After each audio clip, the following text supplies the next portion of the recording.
Shalom Bapak Ibu pendengar setia Renungan Harian Resort GKI Pelang Pisau.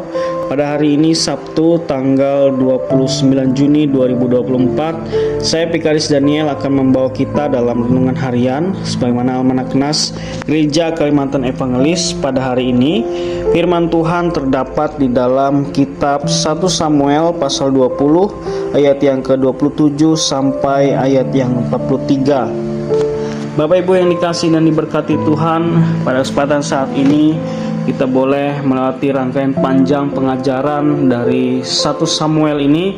Bahkan pada saat ini kita dihantarkan pada satu kisah persahabatan yang luar biasa yang ditampilkan oleh Yonatan dan juga Daud. Dan dari persahabatan ini kita mau belajar beberapa hal. Yang pertama adalah persahabatan antara Yonatan dan Daud ini didasarkan pada satu persahabatan yang disebut dengan persahabatan di dalam kebenaran. Walaupun kita tidak bisa melihat bagaimana Yonatan ini bisa memahami Daud sedemikian rupa dalam kisah firman Tuhan saat ini. Apakah ia dapat mengenali Daud sebagai urapan atau orang yang diurapi oleh Allah pada saat itu? Namun Yonatan tahu bahwa Daud ini tidak bersalah kepada Saul ayahnya. Maka walaupun Saul hendak membunuh Daud, tapi Yonatan tidak bisa memenuhi kehendak ayahnya tersebut karena hal-hal tersebut bertentangan dengan yang namanya kebenaran. Dan yang kedua, kita belajar dari persahabatan Yonatan dan Daud bahwa di dalamnya dilandasi atau didasari dengan yang namanya kasih setia. Itulah sebabnya Yonatan berjanji akan meluputkan Daud dari tangan keras Saul ayahnya, bahkan sebagai seorang raja pada saat itu.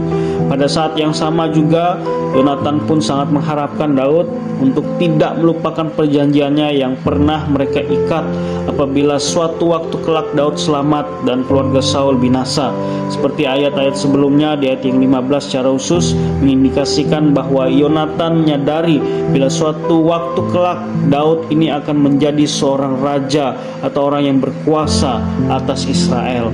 Dan yang ketiga, persahabatan Yonatan dengan Daud ini merupakan persahabatan tanpa pamrih atau hitung-hitungan untung atau rugi. Seorang sahabat bersedia berkorban, bahkan ia memberikan nyawanya bagi sahabatnya. Oleh karena itu, Yonatan berani pasang badan untuk membela Daud di depan ayahnya sendiri dan hampir-hampir binasa oleh tombak Saul. Nah, kelak juga Daud pun menunjukkan kesejatian persahabatan itu dengan menangisi kematian Yonatan dan juga Saul ayahnya. Bapak Ibu yang dikasihi dan diberkati Tuhan, apa yang bisa kita pelajari dari kisah persahabatan antara Yonatan dan juga Daud pada saat ini? Di manakah persahabatan seperti ini bisa kita jumpai dalam kehidupan kita masa kini? Siapakah yang bisa menjadi sahabat sejati tersebut?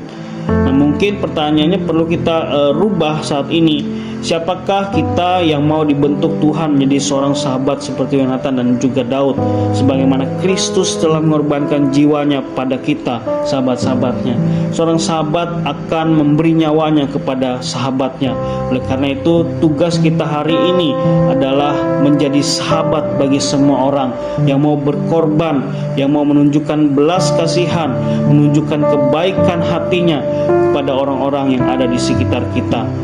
Firman Tuhan memberkati kita. Amin. Bapak Ibu Saudara, saya mengajak kita untuk bersatu hati dalam doa. Kita mendukung jemaat Tuhan yang ada di Mentaren 1. Kita berdoa. Terima kasih Tuhan untuk firman yang boleh kami dengar dalam kesempatan saat ini.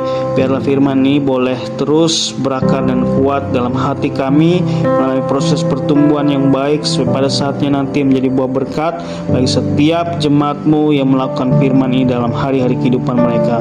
Dalam kesempatan saat ini Tuhan, kami mau berdoa untuk majelis jemaat dan juga jemaat secara khusus jemaat GKI Mentaren 1. Diberkatilah jemaat Tuhan yang ada di Mentaren 1 ini, majelis jemaat dengan seluruh tugas tanggung jawab pelayanan mereka, warga jemaat dalam keberadaan kehidupan mereka masing-masing.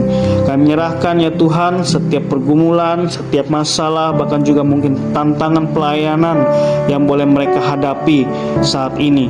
Biarlah kasih Kristuslah yang boleh menggerakkan mereka untuk dapat sehati sepikir membangun persekutuan yang baik di tengah-tengah jemaat. Dalam setiap pelayanan yang boleh mereka lakukan, senantiasa boleh mendatangkan kemajuan bagi jemaat, menjadi berkat dan sukacita bagi seluruh warga jemaat yang ada. Terlebih melalui pelayanan mereka, nama Tuhan boleh semakin dipermuliakan.